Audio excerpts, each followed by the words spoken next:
Left of the program is Steel on Steel. However did we get here? And we're talking today about Common Core, part of our However Did We Get Here series. I think I'm devoting the majority of the summer to this. Welcome back to Steel on Steel. John Leffler here with you. Our guest is Dr. Dennis Cuddy, formerly with the U.S. Department of Education. He wrote a book back in the 1990s called Chronology of Education in Quotable Quotes. So where will Common Core, obviously, even if it doesn't go very far, it's going to be back under another cloak, and it'll be another president, maybe conservative, maybe liberal. It doesn't make any difference because these agendas have rolled forward under both groups. Common Core has a great deal of opposition, but the problem with it for the opponents is Common Core is different. It's not like, okay, there are these national standards.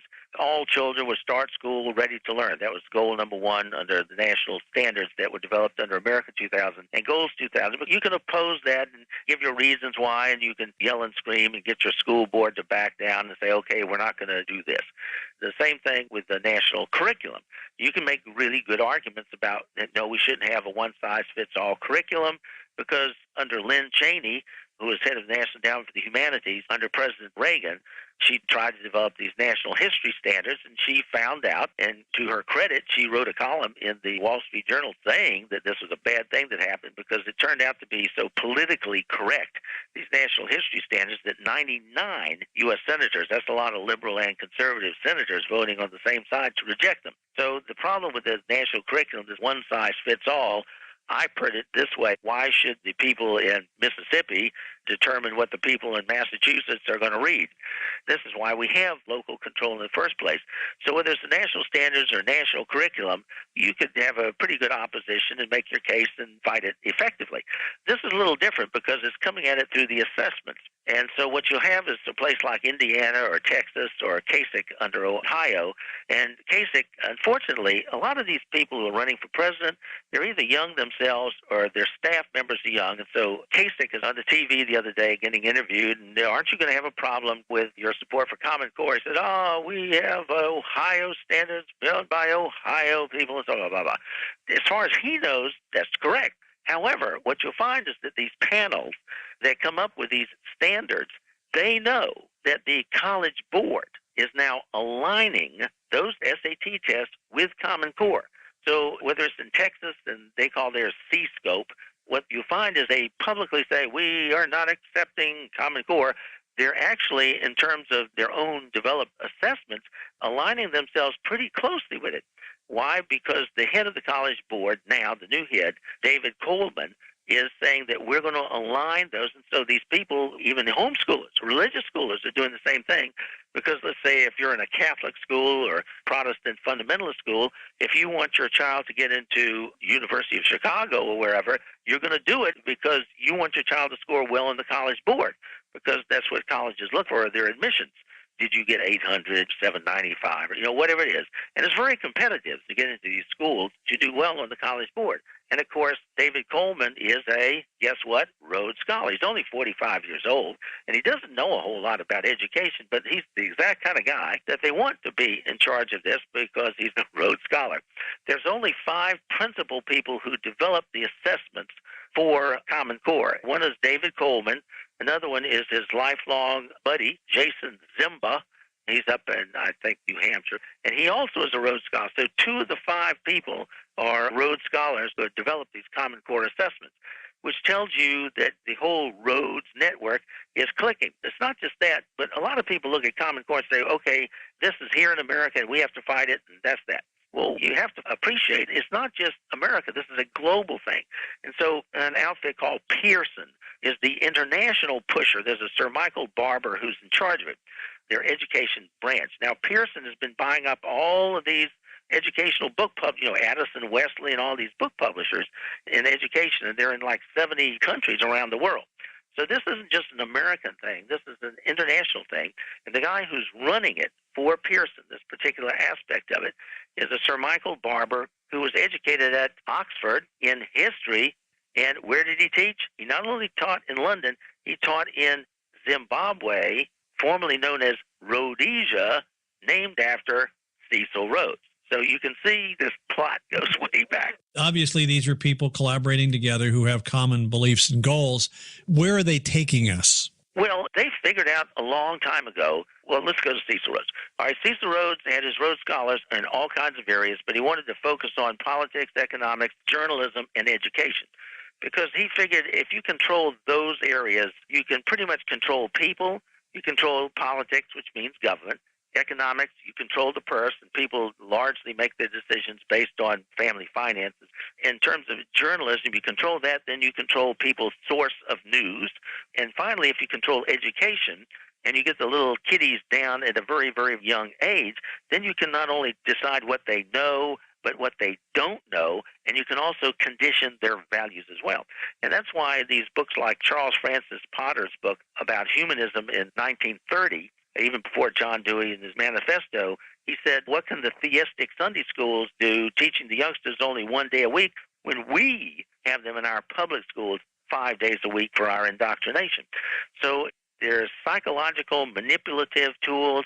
As you've mentioned many times, you have the Frankfurt School, there's the Leipzig School, and whether it's dance, art, music, whatever, they're used in a psychological manner.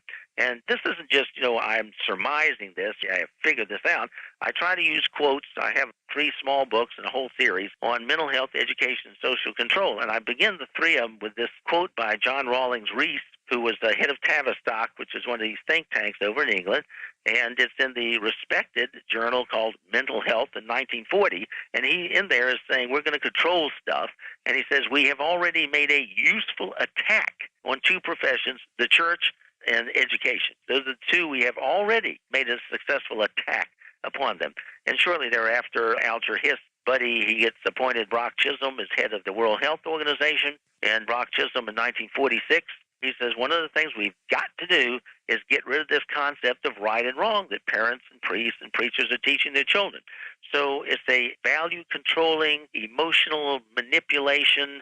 Dewey had people move from the cognitive, the basics, reading, writing, math, from that to the affective domain, social relationships and feelings, when he was influenced at Columbia University and then into the 1960s. And then that, of course, Dewey is the theoretician at Columbia Teachers College, which by the early 50s was producing most of the superintendents and principals of the 160 largest school systems in the nation. And then what happens is there's the theory, and then what you have to have is the implementation. Well, who's going to implement it? Well, the NEA. The NEA is an extremely powerful union. It's a teachers' union, about 4 million members. But it's also Bill Clinton and Hillary Clinton have often expressed their thanks for your support, boots on the ground, getting the votes out. And the head of the NEA, Catherine Barrett, in 1973, said, by the year 2000, we want to get the basics, reading, writing, math, which now occupy most of the school day. We want to get that down to just 1/4 of the school day so that the teacher can rise to his or her true calling, which is a philosophical change agent. You're going to change the values.